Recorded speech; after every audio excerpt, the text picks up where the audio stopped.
All right. So Alex pulled in Matthieu. Thank you very much, Matthieu. Nice to meet you. Thanks So for here's the having me. question.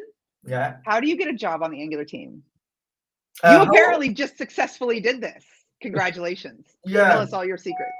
Uh, uh, how it started is kind of funny. It was one day at work. I was bored and looked at the Angular code base and found some, I don't know what it is, some bug or some issue, and I just opened PR and just started that way. And I had some slow days and looked a little bit at the code base and found some small changes to do and started that way. And PR after PR, I just gained knowledge on the code base itself and felt a bit more comfortable, like opening, doing some fixes, improvements, and etc. etc. And then the team actually contacted me, wanted to understand who are you, why are you doing this, and everything. So first contact and everything, and they started to ask if I were interested to do some features where they had some specs. So that's how it actually started for me. And it's funny because this is a secret that's not actually a secret. Because if you've been around Angular for a long time, and as Alex can tell you, the Angular team has been shamelessly hiring Angular contributors, like kind of since day one. So this is really, and Dominic was asking this question earlier, like, how do you become a contributor? And then the next is like, how do you get a job at the Angular team? You become a contributor. Mm. So Yeah, apparently, Matthieu, you've been doing something right because they came and swooped you up and now you're on the Angular team. Yeah. That's pretty cool. I Thing is, remember I the mostly have fun while doing what I did. And the team has been so welcoming. I need to make this clear. They'll be so welcoming. That just felt great for me. Yeah, there are some really great humans on the Angular team. Definitely. What were you going to say, Alex? Oh, just I remember the kind of team meeting. We have a weekly Angular team sync, and I remember someone asking, like, who is this John Mensch person, or Jean Mensch, because that's Matthew's GitHub handle. Because we have a caretaking process where one person is responsible for merging PRs into the Angular repo, because we have to keep it synced with Google and other, a few other requirements. And so it's kind of, half the PRs are from team members. We get open source contributions from people, but you start to notice certain names appearing more and more. And so we like that guy.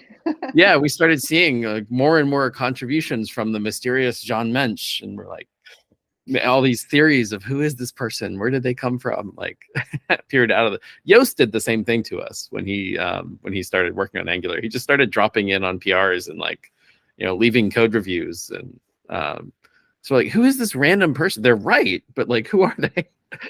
So if you're contributing, we love contributions. You don't have to be you don't have to be so dedicated and trying to fix all of the bugs. We love if you just fix one small thing. That's great.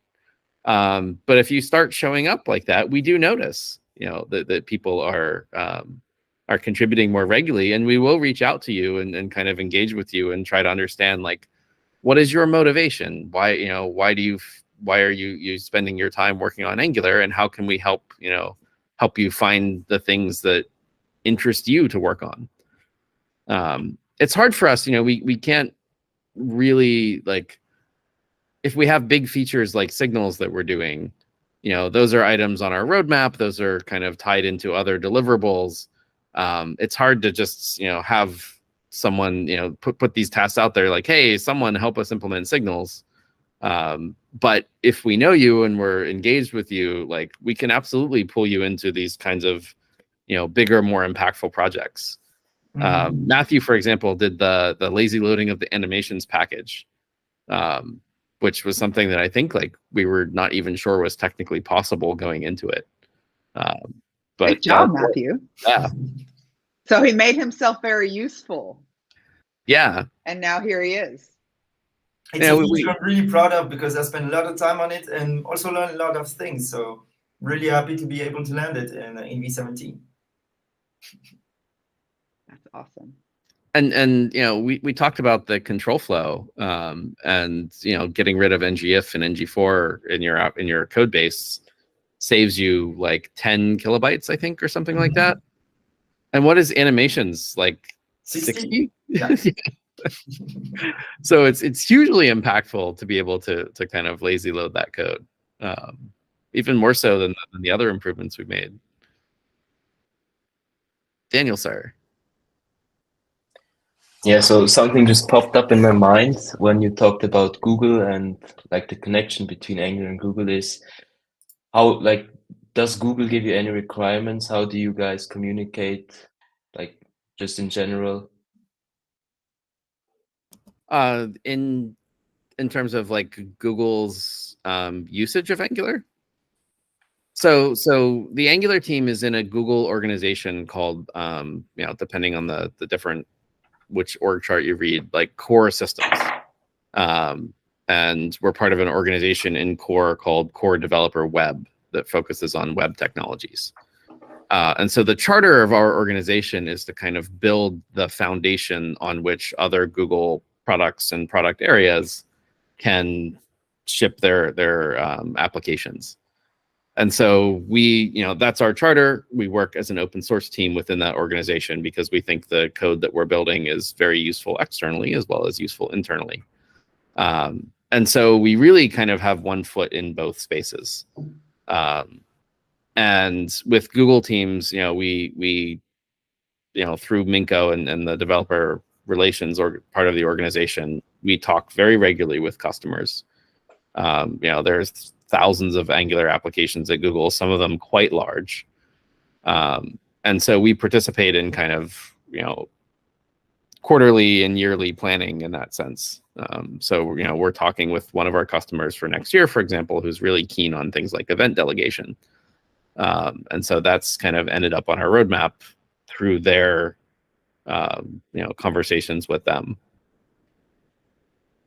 Does that answer your question? Yeah, sure. That's all right.